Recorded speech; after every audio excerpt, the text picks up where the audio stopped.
Essa aula está sendo gravada para a turma de Criação de Personagens 2 do curso de Jogos Digitais da PUC Minas. Se você estiver vendo essa aula por acaso no YouTube, tem uma chance enorme dessa aula não fazer o menor sentido para você. Essa aula faz parte de uma playlist de várias aulas que eu estou ministrando durante o semestre. Eu dou essas aulas com meus alunos da PUC ao vivo. E eles estão acompanhando essa playlist na sequência. Existe uma playlist com essas aulas no YouTube. Talvez se você assistir essas aulas na sequência faça algum sentido. Não sei. Enfim, o intuito é ajudar os alunos da PUC, né, a ter acesso às aulas que eles assistiram, a gravação das aulas, e eventualmente ajudar alguém por acaso. Então, se você foi uma pessoa ajudada por acaso, conta aí pra gente que tá ótimo.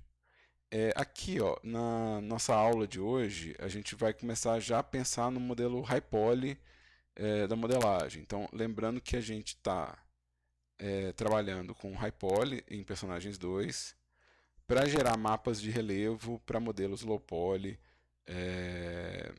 que é um tipo de workflow comum hoje em dia em jogos. Você cria um modelo sem limitação de polígono e, se precisar limitar, você faz uma versão menor. Em alguns casos, a versão high poly até roda bem já em vários motores, e às vezes o que a gente considera high poly para um motor e um jogo não é high poly para o outro. Então, isso pode variar. Tá? Então, nosso intuito é chegar numa modelagem high poly. A gente vai passar por vários tipos de modelagem. Tá? Então, a gente tem seguindo um cronograma aqui. Hoje, eu quero mostrar as ferramentas de modelagem hard surface que a gente vai usar, que são basicamente os modificadores, né, que a gente tem no Blender, que são o que a gente realmente acrescenta no modelo para que ele fique com um design mais detalhado e ao mesmo tempo você criar tipo assim, formas mais arredondadas ou formas mais complexas, né? Então, esse modelo meu aqui, ele tem 41 mil triângulos, o que pode ser considerado high poly para algumas situações, principalmente para o mobile, por exemplo. Né? E ele tem algumas peças que são relativamente complexas e que podem ser consideradas o hard surface, né? Ou seja, uma modelagem de hard surface seria a superfície dura, né? Ou seja, o design industrial, né? Então essa peça aqui, ó, que é tipo uma viseira, né?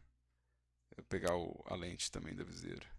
Seria tipo uma viseira com um fone associado e seria uma modelagem hard surface. Só que o barato é que na real o personagem inteiro é modelado com as mesmas ferramentas. Então, isso aqui usa os mesmos recursos disso aqui. Então, será que existe a diferença de modelagem hard surface para modelagem high poly? Né? Eu acho que a diferença ela é mais contextual. Ou seja, se você está modelando uma superfície dura, a gente chama de hard surface. E aí você fala assim, ah, tá, Daniel, né? Vocês não vão me perguntar, mas eu vou perguntar por vocês. Agora assim, pô, Daniel, mas se essa modelagem é hard surface e essa daqui usa os mesmos recursos e você está falando que era só uma modelagem high poly, qual a diferença? E você está falando que não tem diferença nenhuma, você está falando que as duas coisas são iguais.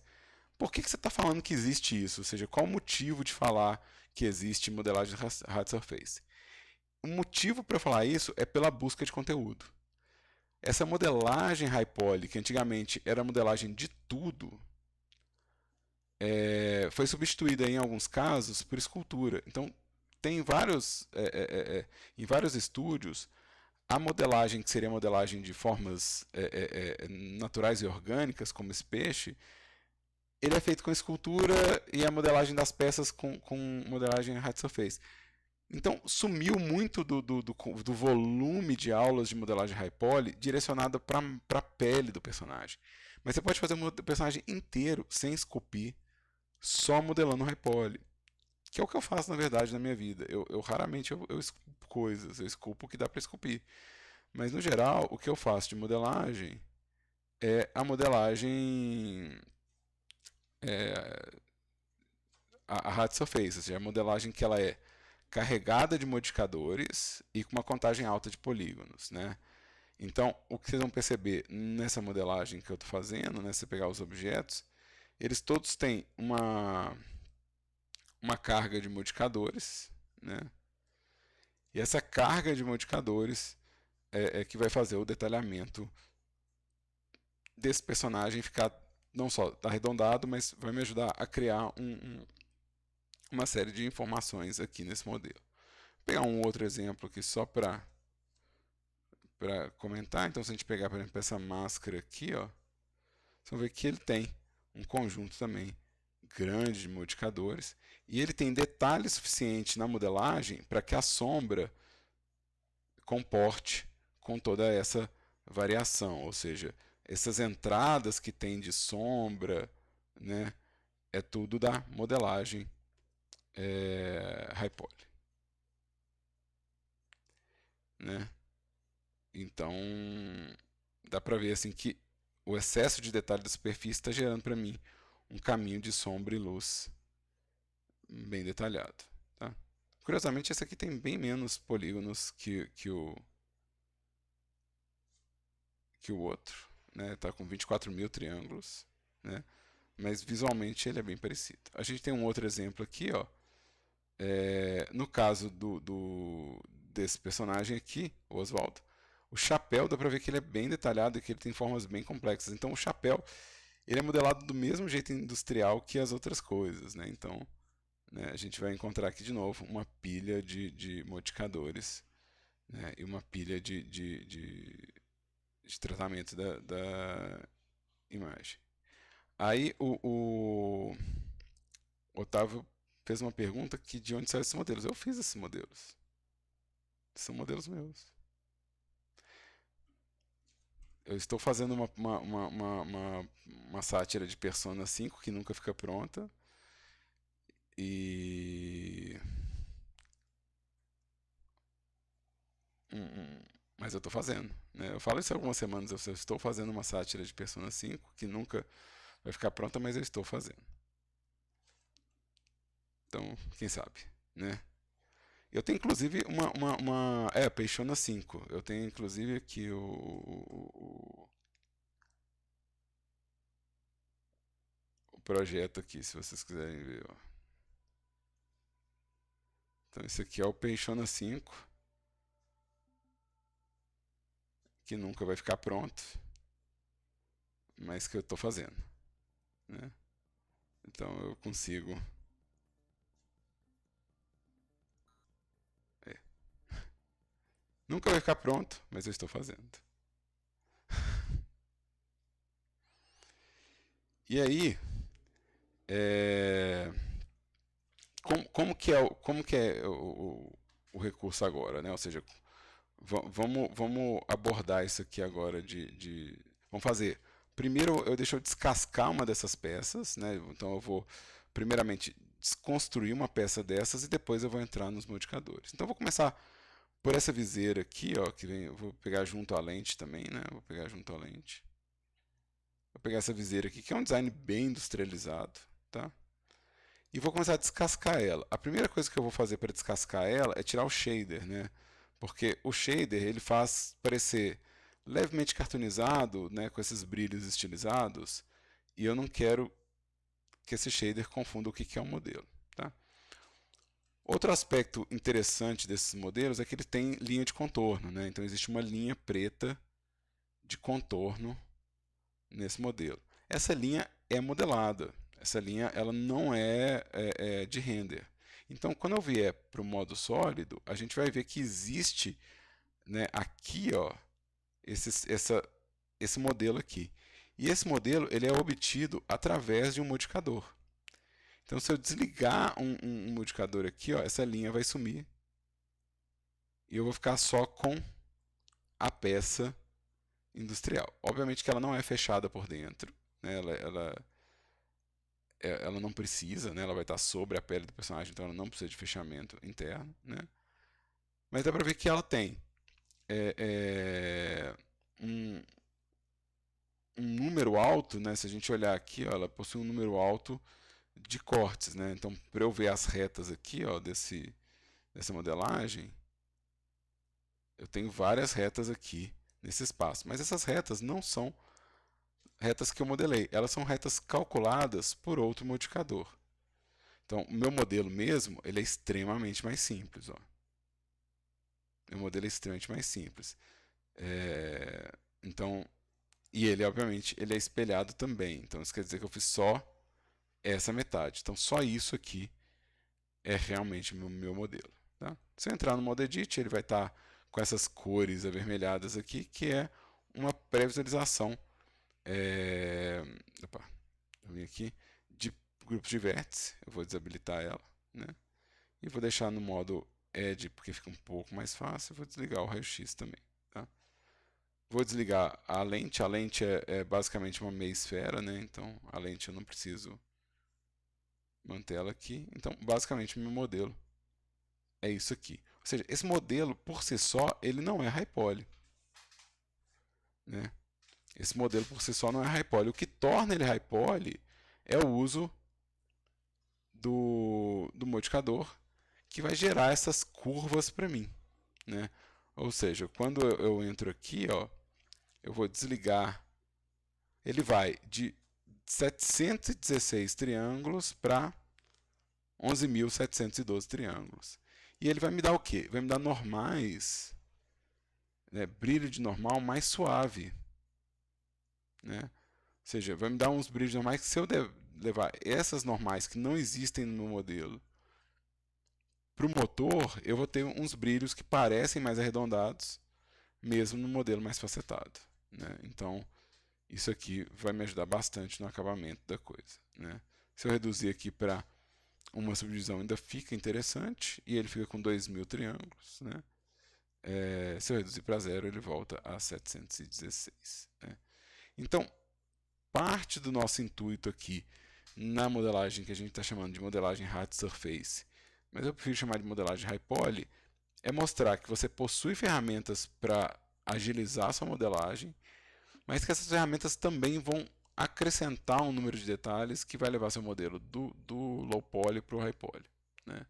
E que esse é um método de fazer o personagem high poly que vai receber que vai na verdade ser usado para criar os mapas de relevo, vai ser usado para criar o asset do jogo. Em alguns casos, o próprio modelo high poly vai para o jogo, né? Geralmente, quando um jogo ele pula para uma cutscene, eles trocam o modelo em cena para um modelo mais pesado, principalmente quando tem expressão facial. Às vezes eles trocam o modelo da cabeça, às vezes eles trocam o modelo inteiro, né, para ter um modelo mais detalhado, né? Isso acontece, por exemplo, Persona é um jogo que faz isso, né? Os modelos, quando você está navegando na dungeon, são muito mais simples do que os modelos que tem nas cutscenes, né?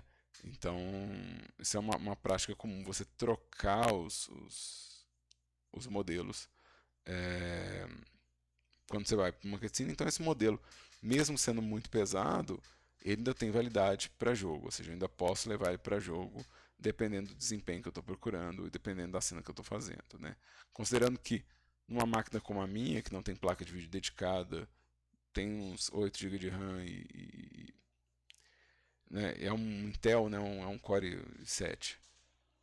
Eu consigo uns 2 milhões de polígonos ao mesmo tempo. Então, uma cutscene, se eu limitar essa cutscene para close, para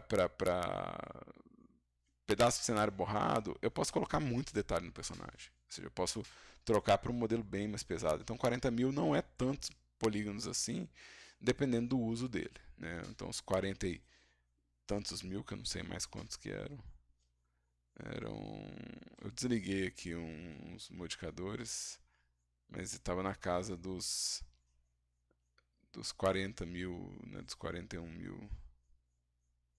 Deixa eu voltar aqui. Eu desliguei várias peças, então. Eu desliguei a linha. 41.280. Isso não é tanto peso assim, né? Quando a gente considera, né, esse espaço. Aqui, mesma coisa, se eu desligar os modelos, você vê que o modelo ele é bem mais grosseiro do que o resultado visual, né? E se eu estiver usando, por exemplo, para fazer sprite animado, eu nem preciso se preocupar tanto com os polígonos, porque no final vai virar uma imagem, né? Então, se eu estiver fazendo isso para gerar sprites animados, ainda fica mais livre ainda a modelagem, né? Então, massa. Dessa parte que eu mostrei aqui agora, turma que está ao vivo aqui comigo, alguma dúvida? Antes de eu pular para os modificadores.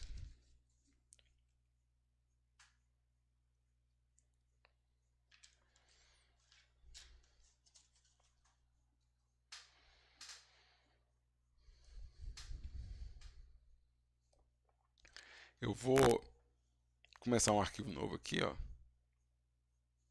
geral, tá? E vou deixar só o cubo por enquanto. E vou falar sobre os modificadores, que é, na verdade,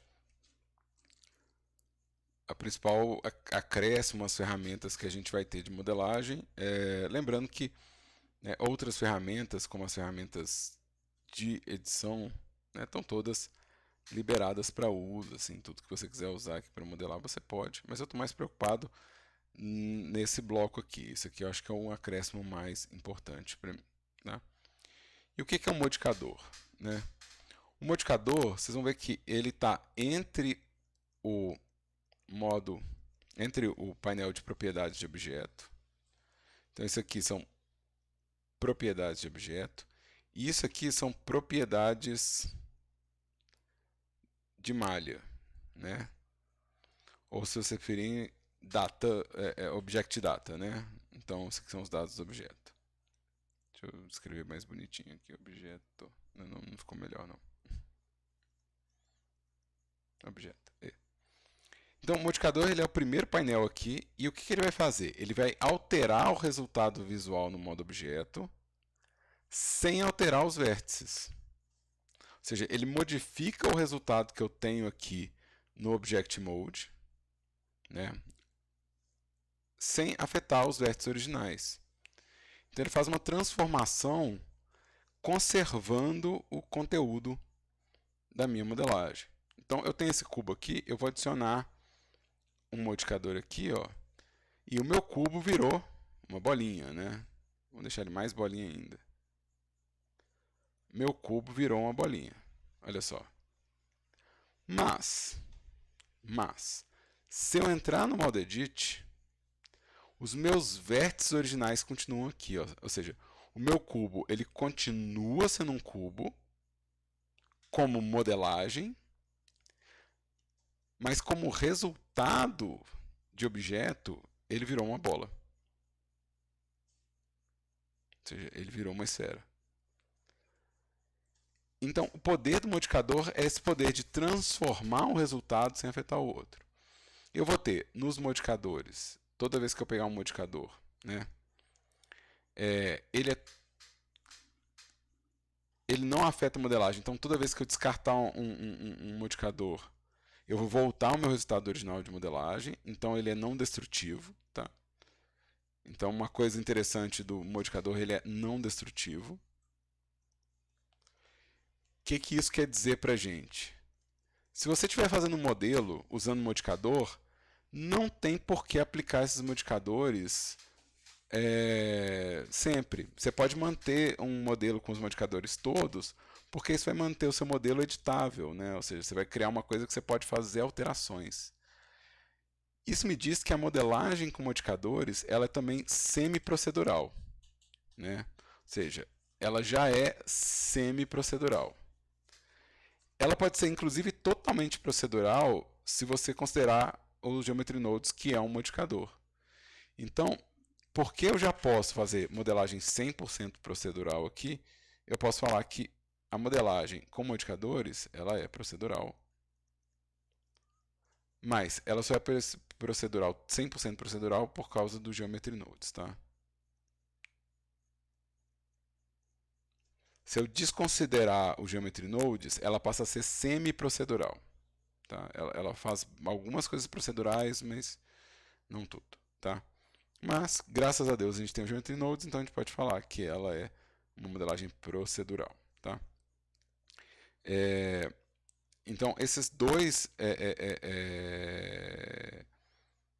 conjuntos aqui já me falam que vale a pena usar modificadores para construir certas peças. Né? Ou seja, eu vou criar um conteúdo e eu não tenho que preocupar se esse conteúdo ele precisa ser alterado, porque é só ir lá e alterar os vértices ou alterar as configurações dos modificadores e eu tenho um modelo novo. E também eu não preciso me preocupar em perder a minha modelagem original, porque ela fica preservada, né? Enquanto eu não mexer nela, ela não sofre danos, tá? Outro aspecto interessante dos modificadores é que eles são processados de forma linear, tá? Então, isso é um dado importante. Os modificadores eles são processados de cima para baixo.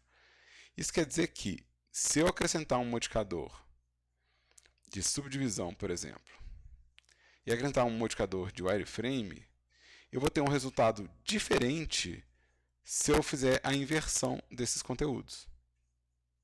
Porque ele está processando um modificador de cada vez. Então, a ordem dos modificadores importa. Tá? Então, a ordem dos modificadores. Eu não vou escrever com essa pressa, não. Vou escrever com calma, né? Vamos lá. Ordem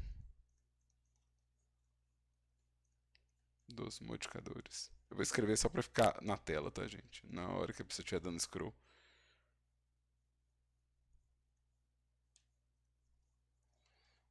Importa. Tá? Então, o resultado ele é processado de forma linear. Então é importante você saber disso. Tá? Outro aspecto que vocês vão ver também, todo modificador, não importando qual que eu pegue aqui, vai ter um cabeçalho comum. Tá? Todo modificador tem um cabeçalho comum. Esse cabeçalho ele inclui, deixa eu dar um zoom aqui só para ficar mais visível. Ele inclui o ícone do modificador aqui, um espaço que você pode dar nome, eu posso batizar o meu modificador se eu quiser, se ele tiver uma função específica, né? Então, por exemplo, no caso do array, eu posso falar que um é vertical, né? Então, um array ele é vertical. Os modificadores, além do ícone, né? Tem a setinha de minimizar, mas acho que isso aqui é bobagem, né? Vocês já sabem disso, né? Minimizar, ícone do modificador, um espaço para nomear o modificador caso você queira, e aonde esse modificador está sendo visível, tá? Aonde que ele é visível. Aqui, se eu for no modo edit, eu só vejo meus vértices originais, mas se eu ligar aqui esse primeiro, ele simula os vértices e me deixa alterar os vértices na duplicata. Se eu desligar aqui, eu só posso selecionar o meu modelo original. Essa função a gente chama de cage, tá? Essa função a gente chama de cage. Então, todo modificador que tiver esse ícone aqui, que eu acho que quase todos têm, né? Eu acho que quase todos têm, ele vai virtualizar o vértice, ou seja, o vértice está aqui, ele virtualiza e fala, não, vamos deixar o vértice visível aqui. Ó. Então, esse é um cage. Tá? O modificador também me fala se eu posso ver no modo edit ou não. Então, essa opção aqui é se ele é visível no edit mode. Tá? É só acompanhar o íconezinho aqui, né? E esse aqui é se ele é visto nos outros modos, né? Nos demais modos, né? Tipo, no modo sculpt ou no modo objeto, né? Então, se ele vai ser visto nos outros modos, é esse botão aqui, ó.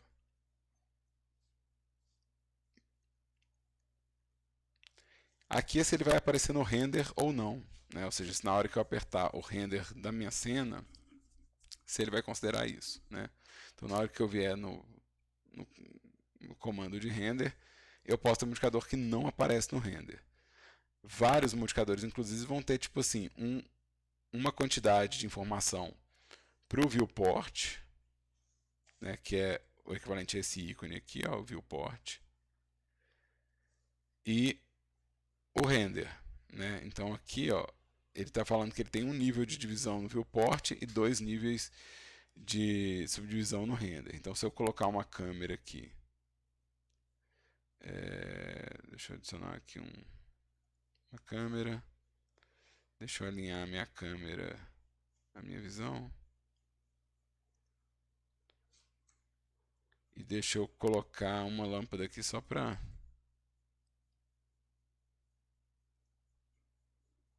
né? Então, se eu apertar o render aqui, ó, ele vai ter mais divisões do que no modo de viewport, né? Então, se a gente comparar aqui, ó, né, vamos comparar aqui, deixa eu pegar aqui um Image Editor. Então, no meu viewport, ele tem uma configuração, no meu render ele tem outra configuração. Ou seja, desligar no render significa que ele não vai nem ativar no meu render, né? Ou seja, ele não vai nem fazer essa conta. Então, se eu desligar aqui e apertar F12, ele vai renderizar o cubo. Ou seja, ele está desconsiderando o modificador no render, né? Na sequência, eu tenho as opções de aplicar, duplicar, né? Ou seja, colocar duas vezes o mesmo modificador, e aplicar esse modificador em outros modelos. Então, se eu adicionar aqui um modelo, vou adicionar aqui uma Suzane, só para ser um modelo claramente diferente, né? Só para ter um modelo claramente diferente. Então, esse modificador aqui, ele tem dois níveis, né? Aqui, ó. Nesse objeto, se eu selecionar a Suzane e selecionar ele, eu posso fazer o quê? Um copy to selected. O que vai dizer que ele vai criar um modificador igual esse na Suzane. Então agora a Suzane tem um modificador igual o meu cubo, né? Com as mesmas configurações. Eu posso fazer isso para quantos objetos eu quiser. Ou seja, eu posso configurar uma peça e copiar esse modificador para todas as outras peças, e aí todas elas vão ter a mesma configuração. De novo, ele está copiando, mas cada um agora é independente. Depois que copia, cada um tem o seu. Tá? Isso não é um link, isso é uma cópia. Então, depois que você copiou, vira um objeto independente. Tá? Deixa eu apagar esse cara aqui. Além disso, eu tenho os comandos de mover, que vão estar desabilitados aqui, porque eu não tenho mais... né, mais modificadores, mas se eu tiver, ó, move to last, move to first. Né? Ou seja, ele me dá setinhas de mover aqui. Eu também posso só agarrar e mover, mas ele me dá comandos de movimento. Eu tenho o fechar, né? Ou seja, o que vai jogar fora o meu modificador. Então, deixa eu vir aqui e subdividir surface.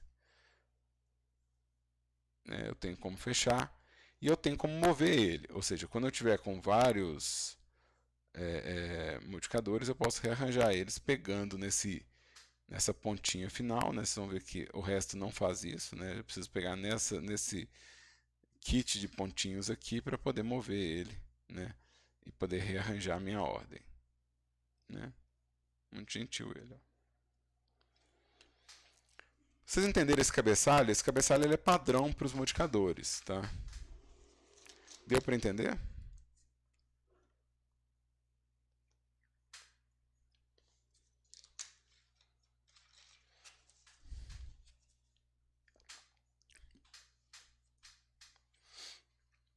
Tá. Além desses comandos, né, eu tenho o comando de aplicar. Tá? O aplicar ele vai fazer com que a transformação visível seja o resultado final. Ou seja, ele vai jogar fora meu modificador, mas ele vai aplicar a transformação dele aqui. Então, meu modelo ele é um cubo que parece uma esfera. Se eu vier aqui, eu não consigo aplicar no modo Edit. No modo Edit, eu estou vendo o cubo, então eu não consigo dar Apply. Mas se eu for no modo Objeto, eu consigo dar Apply. Sumiu o modificador, mas não sumiu o resultado. Se eu entrar no modo Edit agora, todos os vértices que ele calculou agora são vértices de fato no objeto. Aqui cabe um aviso muito importante. Quando você exporta um modelo do Blender para algum motor, outros softwares também, tá? Mas como a gente está usando o Blender aqui para o curso, quando você exporta um objeto do Blender para o motor, ele aplica os modificadores, tá? Ele aplica a maioria dos modificadores. Esse apply ele é feito na hora de gerar o FBX. Então, quando chega no motor, a maioria dos modificadores desapareceu e o modelo ele tem a contagem de polígonos que é o resultado dos modificadores. O que isso quer dizer? Se eu estou contando polígonos no modo Edit, eu tenho 12 triângulos. Se eu vou pro modo objeto, são 192. Esses 192 é que vão para Unity. Mesmo se você não der o apply, o FBX vai dar. Então, vai chegar lá esse modelo com todo esse peso. Então, por exemplo, se você está fazendo um modelo espelhado e você está usando um modificador de espelhamento, você está dobrando o número de polígonos automaticamente, né? Ou seja, eu tenho 6 faces, 12 triângulos, eu tenho, na verdade, 24 triângulos por causa do mirror. Né? Ele está sempre dobrando o número de vértices. Então, isso é bom para fazer a conta. Se você estiver lidando com um limite de polígonos mais restrito, é bom saber disso. É bom saber que a quantidade de polígonos que você vai exportar para o motor é o resultado dos modificadores. Então você tem que estar com eles. Você tem que conferir isso no modo objeto, tá? Com as estatísticas, com os modificadores ligados também. Porque se eu vier aqui e eu desligar aqui, ele também quebra a minha conta. Então se eu tiver algum modificador aqui, tipo Solidify, que já está jogando para 96, mas eu desligar aqui, ó, visualmente eu não estou vendo a diferença. Ó. Visualmente parece que não mudou nada, mas ele está dobrando o número de triângulos para mim. Ó. E isso aqui vai ser levado para o motor. Né? Então é importante que você faça a contagem no modo objeto. Se você estiver lidando com um limite muito específico ou estiver fazendo alguma otimização de conteúdo. Tá? Senão, é possível que você tome surpresa com um modelo que parece mais leve no Blender e ele é mais pesado na entrega, né? Então isso é bom, principalmente quando você está prestando serviço e já vem uma contagem de polígonos pré-definida, né? Ou seja, você já tem um limite de polígonos que você tem que trabalhar dentro deles, tá? Deu para entender essa parte também, gente, do apply? Tá tranquilo aí para vocês que estão aqui ao vivo comigo?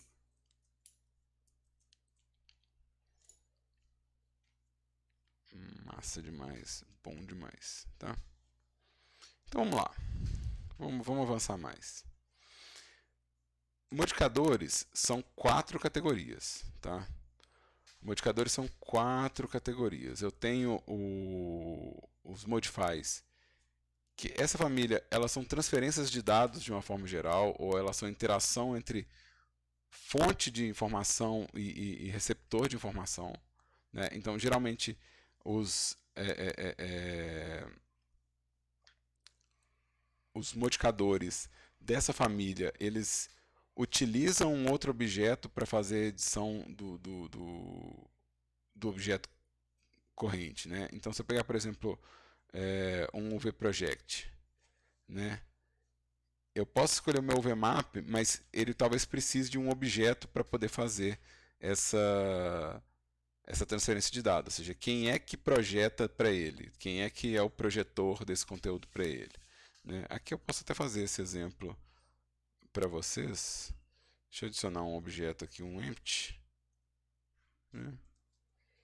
E aqui eu vou falar que esse objeto projeta. Vamos colocar uma textura nele, né? Vamos fazer isso aqui. Deixa eu colocar uma textura. Input. Textura, image texture. Vamos criar uma imagem nova aqui. Vamos criar um color grid, talvez. Color grid.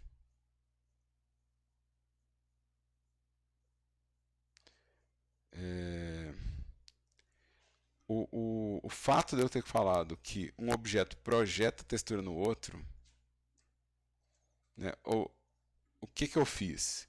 Eu criei um modificador no cubo que projeta a textura a partir de outro objeto. Então, quem está controlando o resultado dessa textura aqui, ó, é esse objeto aqui, ó.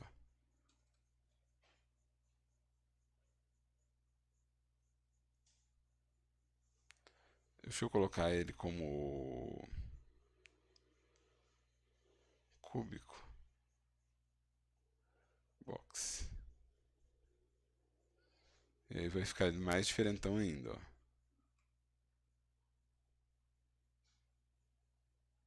Tá vendo? Ou seja, mesmo que eu tenha algum poder de edição ainda que pertence ao objeto e ao shader, né? Deixa eu colocar flat de novo. Quem está projetando isso aqui é esse objeto. Então, na família do Modify, geralmente eu vou ter uma fonte que modifica o objeto. Então, eu vou ter algo que vai alterar outro objeto. Vamos fazer um outro exemplo aqui. Ó. Vamos deixar isso aqui sombreado assim. Vamos colocar uma lâmpada aqui. Colocar um sun aqui. Lights. Deixa eu colocar um sol. Deixa eu fazer assim. Também deixa eu apagar esse cara aqui. E vamos colocar uma Suzane. Não, shade smooth aqui. Shade smooth.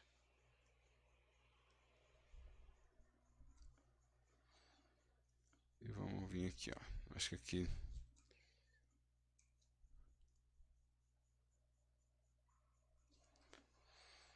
Eu tenho esse objeto com essas normais aqui, né? Com essa sombra aqui.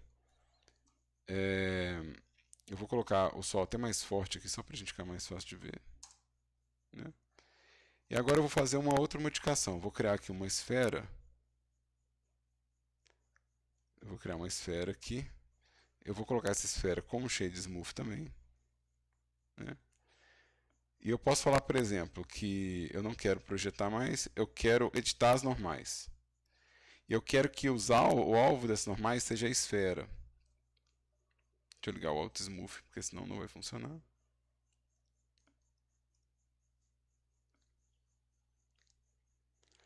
E vamos voltar aqui, ó. Aqui, ó, o que está acontecendo? Eu estou copiando as normais dessa esfera aqui, ó, para afetar as normais do meu personagem.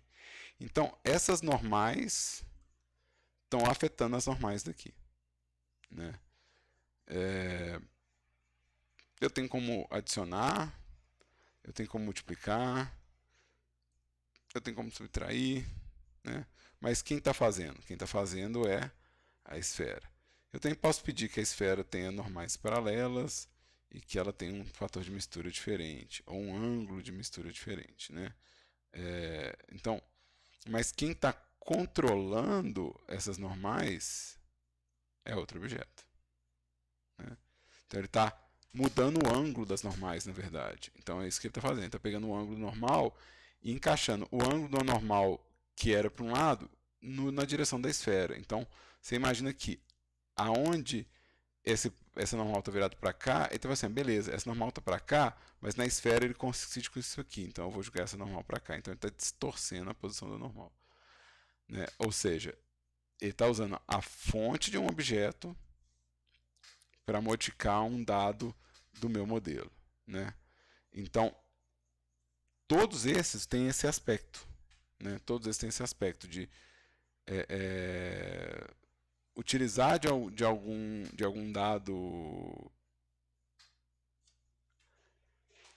de algum dado externo, de uma fonte externa, para alterar um dado do meu modelo. Né? E observa que os dados que ele está mudando aqui, ele não está mudando a modelagem, mas ele está mudando normais, ângulo de normal, reação de UV, reação de grupo de vértices, peso de grupo de vértices.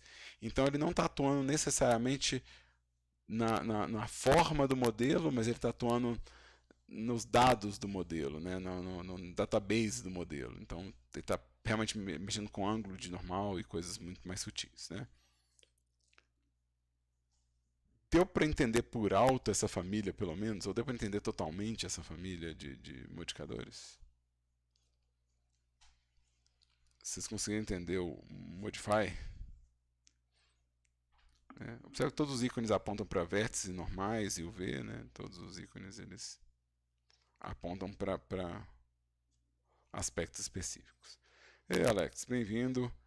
Talvez você não tenha entendido que você perdeu um pedaço da aula, mas eu estou explicando sobre os modificadores e eu estou falando sobre a primeira família de modificadores, que são os modifies, que vão alterar dados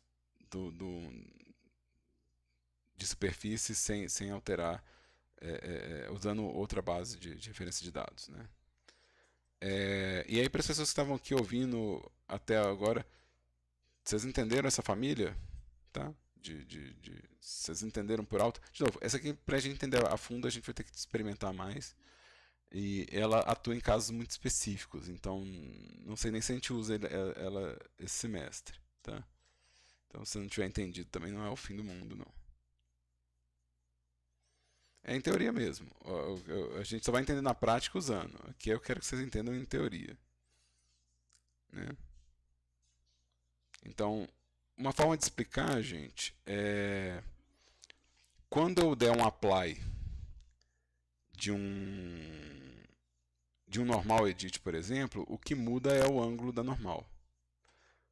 Quando eu der apply de um VProject, o que muda é o resultado da textura na superfície, né? O que muda é como que esse UV comporta, né? Então vai mudar o que? O UV dele. Se eu usar um de vertex weight, vai mudar o peso do vértice. Então se eu der apply, vai mudar o peso do vértice. Então assim,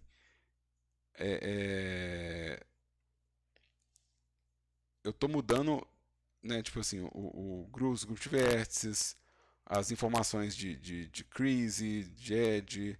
Então, por exemplo, se eu pegar esses aqui, ó, eu não vou mudar a modelagem, mas eu vou mudar, por exemplo, se um vértice é flat, se um vértice é smooth, se uma face tem crease ou tem corte, se se ela não tem corte.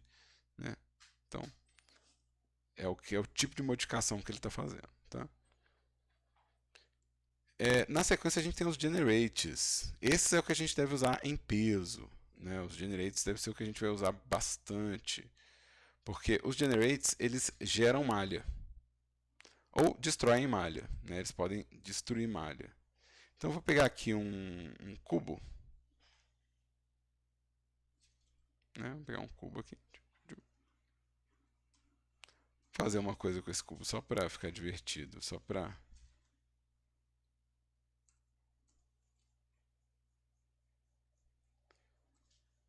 dar um scale aqui.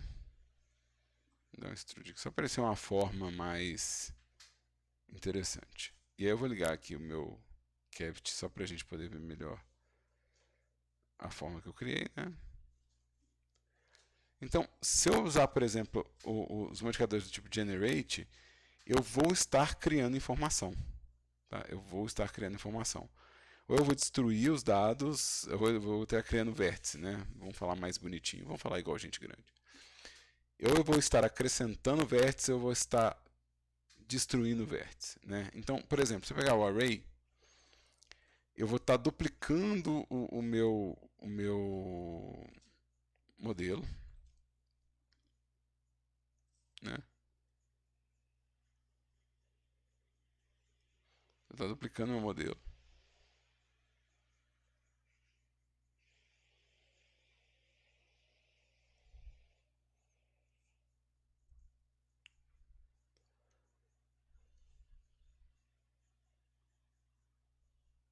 Vamos brincar com ele aqui.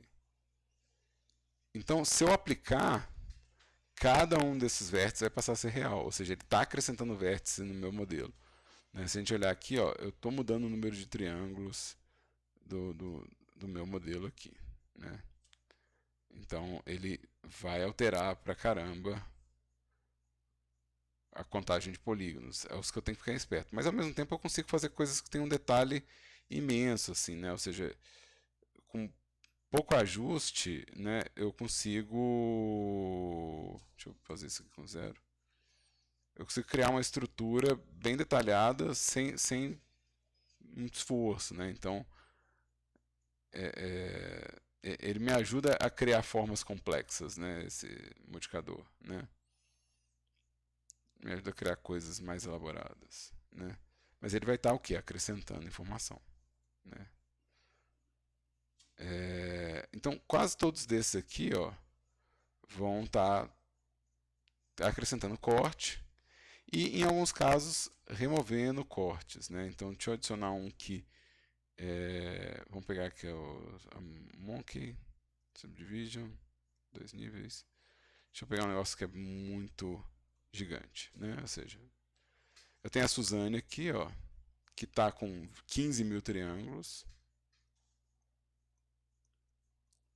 15 mil triângulos na Suzane.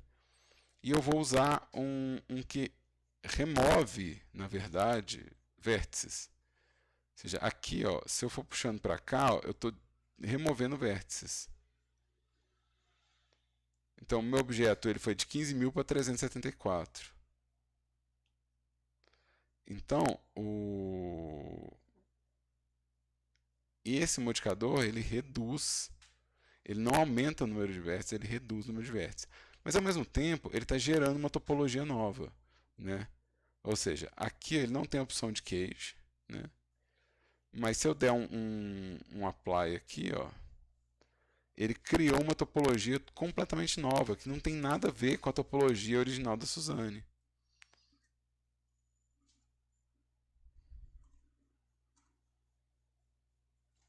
Então, ou seja, ele fez uma superfície completamente diferente. Então, ele está removendo polígonos.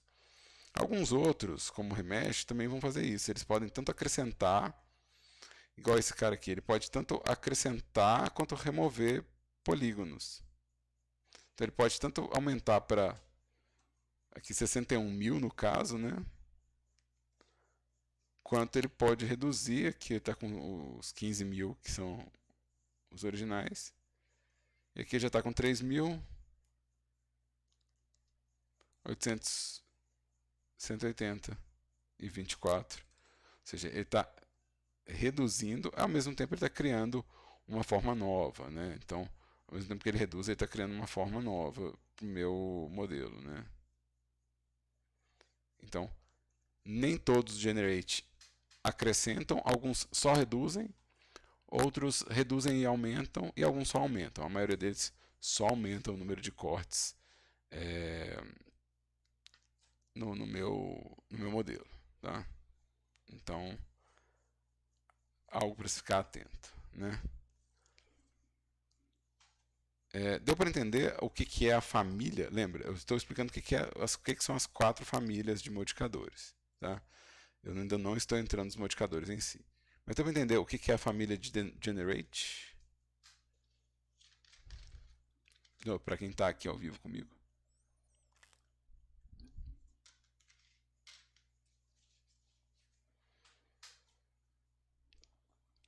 Esse é meu tempo também de beber uma água e molhar a garganta, gente.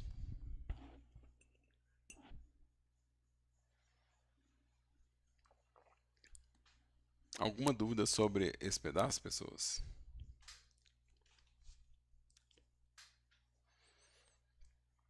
Vocês podem fazer perguntas a hora que quiser.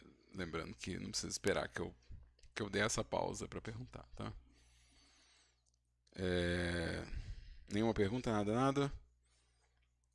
Se não tiver, eu vou para os deformadores, tá? Os deformadores. Os deformadores não acrescentam vértices, eles mudam a posição dos vértices, tá?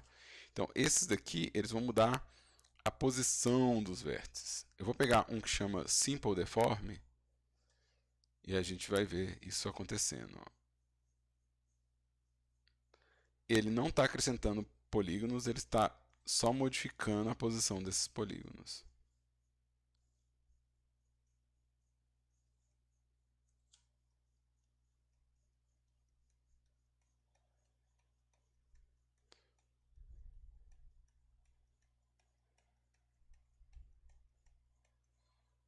Ó. Então, todos esses aqui, ó, eles vão deformar o meu modelo, tá? Vão deformar o meu modelo. Então, eles estão fazendo o quê? Eles estão modificando a posição dos vértices, tá?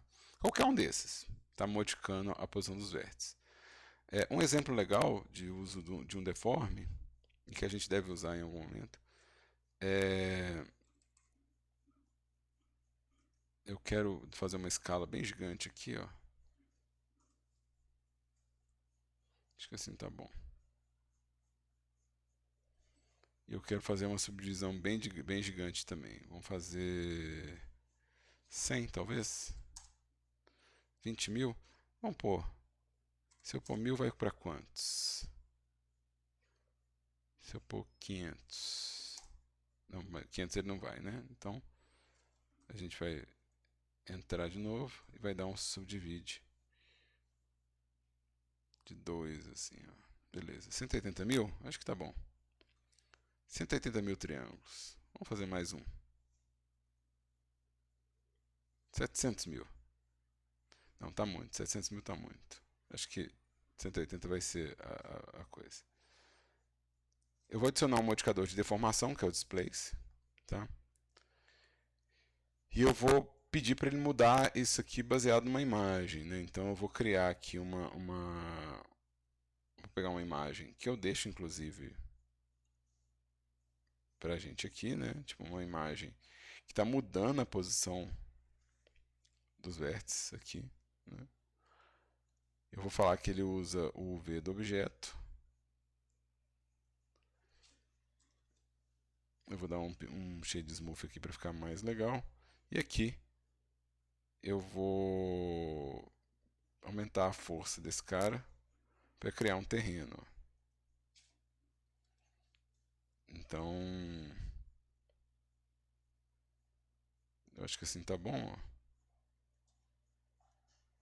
Então, o que, que é isso? Isso continua sendo um plano, né, com vértices, mas ele mudou a posição, né? E o nome dele é displace, né? Ou seja, eu mudei a posição. Então, isso aqui é até meio roubadinho para fazer. Isso aqui é até meio roubado para fazer cenário, porque você pode pegar essas imagens online, né? Você pode pedir para uma imagem de satélite que eles geram essa imagem de relevo. Então você pega um lugar de verdade e fala, gera para mim um mapa de relevo desse negócio. E aí meio que você tem a geografia de um lugar de verdade.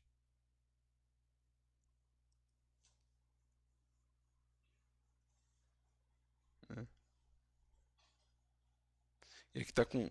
Não, isso aqui está com 183 mil, mas se eu tiver espaço, né, no meu projeto, eu posso usar mais do que isso. Né? Eu posso ir lá e falar assim, não, faz um para mim com 700 mil. Lembrando que, né, se o player vai entrar aqui, né, ele provavelmente vai entrar dentro desse cenário. Então ele vai ver isso em perspectiva, né? E ele consegue, né, a gente consegue meio que navegar nesse mundo aqui. Né?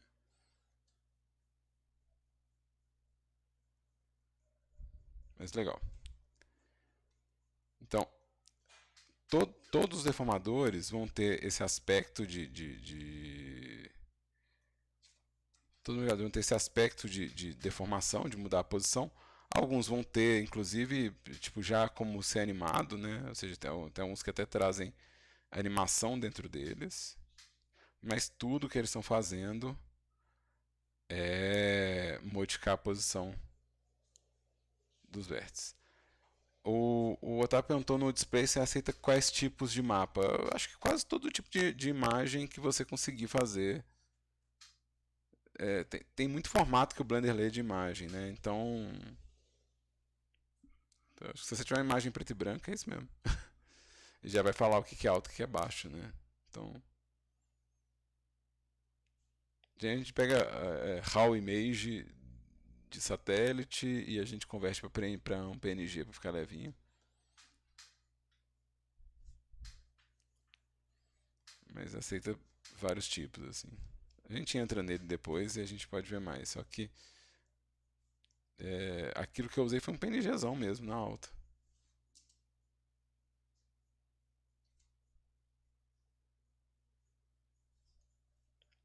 Eu posso colocar a textura que eu fiz aqui. Olha que legal. Agora eu estou usando aquela imagem para gerar uma onda, ó, que faz aquele relevo.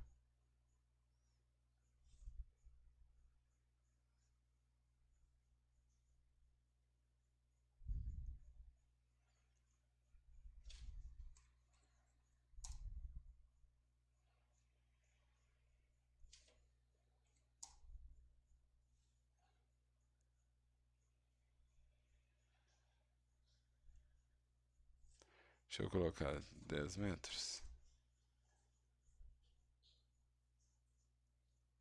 Olha que loucura.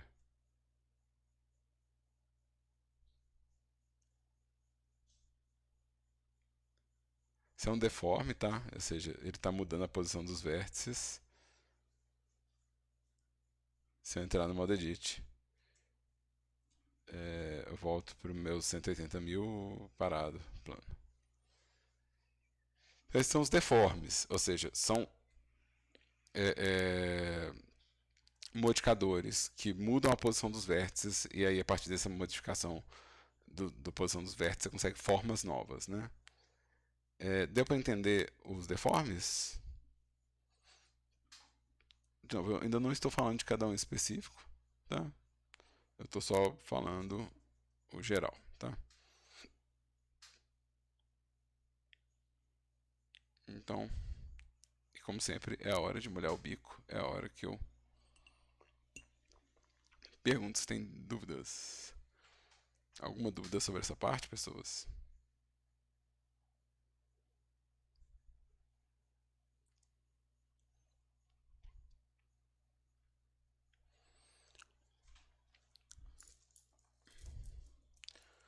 Eu tô indo devagarzinho e tô vendo assim, se um respondeu, eu já vou me falando, deve estar tudo certo. Alguém respondeu, deve estar tudo certo. É,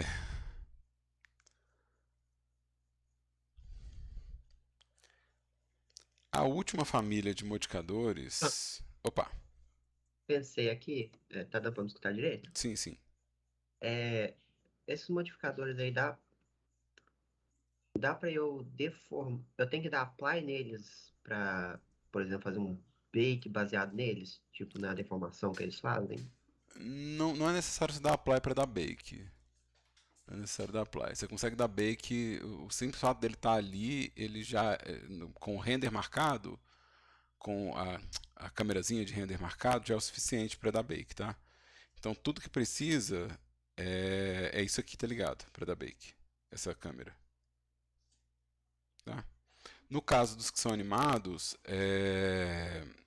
porque ele é animado, você talvez só consiga dar bake de um frame de cada vez, ou talvez você tenha que criar um bake dinâmico, né? Onde você. Que não é difícil de criar, mas que já é um caso mais raro. Né? No caso do displacement, por exemplo, é, se você criar um recurso de displacement e quiser usar o resultado dele como mapa de normal ou mapa de relevo em algum lugar, já vai estar acontecendo o bake disso. Só precisa falar se você quer o bake pura e simplesmente desse modelo ou você quer ele em cima de outro modelo. Mas todos esses aqui podem dar bake. O simples fato de você criar ele já tá indo pro bake. Ó. Tá, o bake é um render, antes de mais nada. Beleza? Inclusive, boa parte do que a gente vai fazer aqui nesse semestre é criar uns trem high poly para poder dar bake, né? Então, é meio legal que seja assim. Vamos pôr 20 divisões. 20 divisões, vamos pôr 30 divisões. 30 divisões. Ó, O último bloco de o último bloco que a gente tem. Vamos pôr uma Suzane. Né? O último bloco é o de física. Então, isso aqui são simulações físicas dentro do Blender, tá? Eles dependem do motor de Blender, tá? Ou seja, eles dependem de estar no Blender para acontecer como simulação de física. E eles vão usar, obviamente, o tempo, né, para poder gerar o movimento. Então aqui, ó, eu vou criar um exemplo que é um exemplo meu exemplo padrão, né, o que é um modificador do tipo física, tá? Eu vou criar um objeto cujo modificador dele é uma colisão, ou seja, esse objeto agora é um colisor, tá? E vou criar um objeto que é um tecido. Então agora eu tenho um objeto tecido e um objeto colisor. Se eu der play, ele vai simular a física desse tecido sobre esse colisor. Então, essa é a natureza dos modificadores de física, ou seja, eu estou simulando deixa eu colocar aqui um subdivision surface só para ficar mais redondinho. Que bonitinho. Eu estou simulando uma série de fatores, né? Se você pegar aqui esse modificador, você vai ver que ele, diferente dos outros modificadores, ele não tem um setor de configuração. Todo modificador que eu crio tem um setor de configuração, que fala, o que você está fazendo aqui, né? Se eu pegar, por exemplo, alguns modificadores, tem inclusive muita configuração, né? E esses aqui, eles não têm configuração nenhuma, olha. Tipo, nada está aqui. O que ele fala é, as configurações estão dentro da aba de física.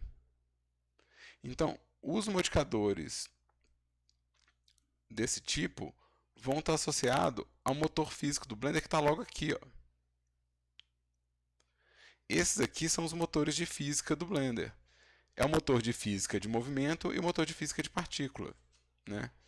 Então, se eu clicar aqui nesse botão que também não tem nos outros, ele abre para mim o painel de física e as configurações desse modificador, que são muito mais massivas do que as configurações dos outros modificadores, né? Elas são bem intensas, na verdade.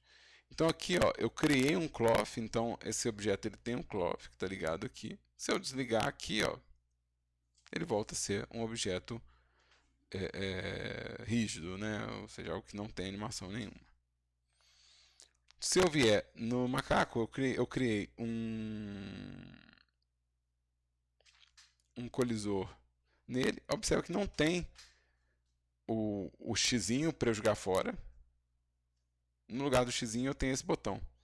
O meu X de descarte está dentro do painel de física. Tá? Se você esquecer, ele está te falando aqui, ó, settings estão dentro da aba de física. Né? E aí, se eu for na aba de física também direto, ó, se eu clicar na aba de física e fechar aqui, eu vou ter o meu modelo agora que não é mais colisor também. Tá? Deixa eu pegar uma outra física aqui só para mostrar que também se usa partícula. Né? Então, aqui, partícula é um sistema de física que, se eu olhar aqui se eu clicar aqui, ele vai me jogar para a aba de baixo. Ó. Então, a gente tem duas abas aqui. A de cima é de partícula, a de baixo é de física. Né? E por que as coisas elas são no Blender? As coisas elas tendem a ter o mesmo tipo de comportamento, né, que a gente vai replicando. E o mesmo raciocínio combinatório, um sistema de físicas, deixa eu colocar aqui que as partículas são 100 partículas que começam a ser emitidas e terminam de ser emitidas no frame 1, e vamos fazer com que elas tenham uma velocidade tangencial muito forte. Eu vou reduzir meu tempo de simulação para 100, só para... Então eu fiz uma explosão aqui, né? Ó.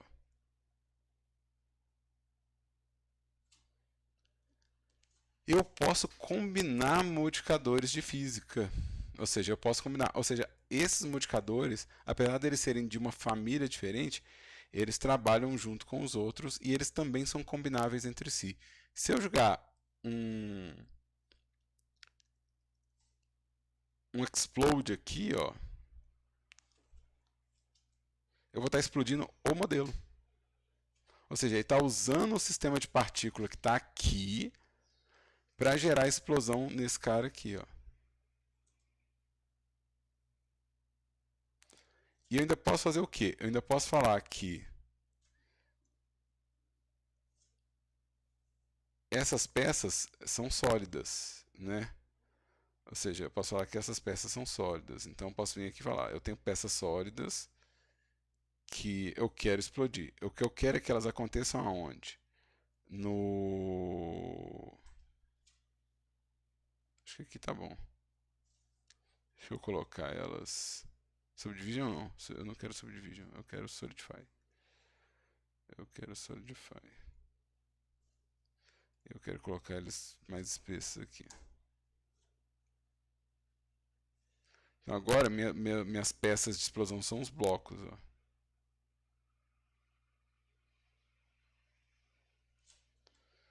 Então eu acabei de fazer um objeto explodindo aqui, ó. Puf. Né? Aí aqui, ó,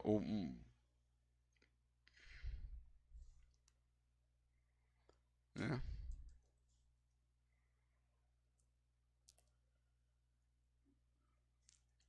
Ou seja, a gente tem dentro do Blender como gerar umas simulações no objeto dentro do nosso sistema dentro do nosso sistema aqui de física, né? E eu posso inclusive fazer as aplicações, né? Fazer os renders, usar isso aqui de alguma forma. Geralmente em jogo você tem sistema de partículas dentro do próprio jogo, então não faria sentido eu tentar levar o sistema de partículas do Blender para ele. Mas como sprite animado, com certeza vale a pena. Tudo que é de física no Blender pode gerar sprites animados interessantes para você poder fazer um trabalho de effects. E na verdade é o que eu faço no meu dia a dia nos últimos 6 meses. Mais de 6 meses, talvez 7 meses. Eu acho que nos últimos 7 meses é bastante o que eu tenho feito na vida. Fazer efeito para poder rodar como sprite em jogo, né? Então é onde eu gasto meu tempo no dia a dia, assim, né? Então isso aqui são os modificadores do tipo física, né? Do tipo física. Esse aqui, de novo, para eliminar ele, eu não tenho o botão de fechar, eu tenho que vir aqui e jogar fora. Sistema de partícula, ele vai sumir aqui. E tem, obviamente, vários desses. Eu posso usar, inclusive, eles para poder criar formas. Por exemplo, o tecido de um personagem, a roupa de um personagem pode ser criada a partir do sistema de simulação física de roupa do Blender. Né? Então você pode gerar as peças de pano do mesmo jeito que a gente corta molde de roupa e usar o sistema de física para costurar e fazer o caimento da roupa. Né? Então, se você tiver um molde da roupa, talvez você já saiba modelar a roupa. É só fazer o planinho com os cortes, é isso aí. Tá? Então, Diga. esses sistemas aí, da roupa principalmente, eles funcionam também bem quando você vai fazer animação? Sim, Por sim. exemplo. Por exemplo, Não, por exemplo, o cara, a roupa, você mexe só o bone, ele vai simular a roupa automaticamente, né? isso. Vai bater na pele, a pele vai deformar, vai dobrar. Funciona bem, funciona bem. Não é ausente de configuração, não é que quer dizer, tipo assim, eu vou colocar e automaticamente vai dar tudo certo. Porque isso varia o tipo de pano que você está fazendo, talvez você tenha que configurar o atrito, a fricção, talvez você tenha que. Porque se você fizer uma roupa muito larga, que é muito escorregadia, por exemplo, ela pode cair fora do corpo do personagem, ele fica pelado. Se você fizer uma roupa que é muito dura e muito rígida, né, nas configurações, observando que em cloth, né, você tem essas configurações de viscosidade do ar, a capacidade de dobra dela, a tensão dela, se ela é elástica ou não, se ela tem ar dentro dela ou não, né? Se você fazer um balão, por exemplo, né? É, deixa eu criar aqui um chão só para, deixa eu criar um plano aqui só para servir de chão aqui, porque talvez ela caia, né? E deixa eu fechar esse boneco aqui porque ele está aberto, ele está furado.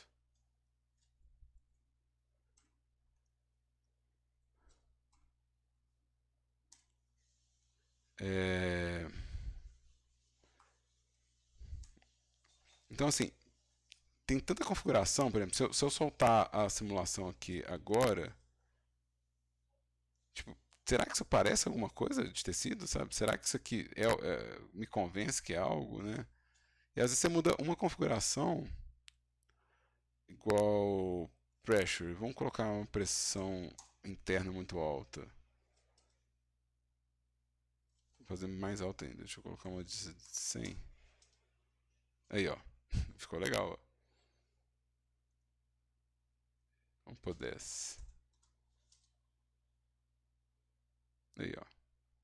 Então você muda uma configuração e já mudou completamente o que você está enxergando da coisa, entendeu? Vamos colocar 20.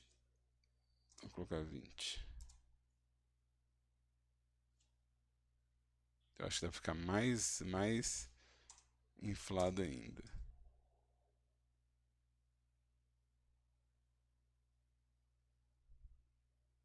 Então, uma configuração, tá vendo? Eu liguei a pressão e eu mexi uma variável, né? E ele já mudou completamente a natureza dele, né? Já virou um balãozinho, né?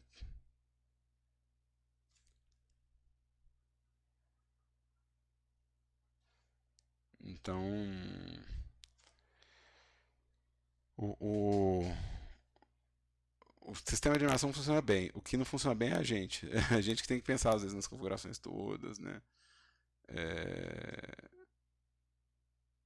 para poder a, a coisa ter um aspecto interessante de acabamento, né?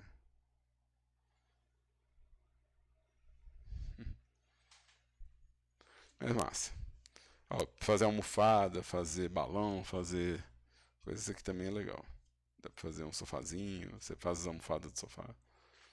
É, você infla elas, aí você dá um apply nelas infladas. Você dá um apply nelas infladas. Aí ela passa a ser tipo a coisa cheia. Então, enfim. Mas aí, esse aqui é a família de física, tá? É a família de física. É, essa é a introdução